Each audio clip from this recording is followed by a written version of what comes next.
কি খাওয়াবি? যাইনি অথবা তুই বাংলাও খেতে পারি, বিহারি খিচুড়ি কিছু একটা তো খাওয়াবই তোকে। কিন্তু এবার সকালে কেন? তোর জন্য বার্থডে গিফট কিনতে হবে না, তাই জিজ্ঞেস করলাম কি খাওয়াবি। বার্থডে গিফটের সাথে খাওয়ার কি সম্পর্ক? আছে আছে, অনেক বড় একটা সম্পর্ক আছে। সস্তা কিছু খাওয়ালে সস্তা গিফট কিনবো, দামি কিছু খাওয়ালে দামি গিফট কিনবো।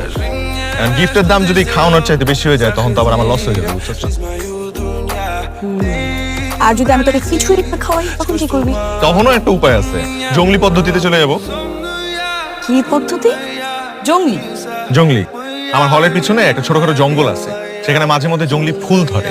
তো আমি চিন্তা করছি ওই ফুল দিয়ে তোকে একটা তোড়া বানায় গিফট করবো। Good idea. আর তুই যদি যে দেখি সেখানে কোনো ফুল নেই তখন কি করবি? তখন গাছ আছে না, গাছে পাতা হয় না, পাতা দিয়ে হইলেও আমি তোর জন্য একটা তোড়া বানায় গিফট করবো। কিন্তু বন্ধু, তোমার বার্থডেতে আমি খালি হাতে আসবো না, কসম।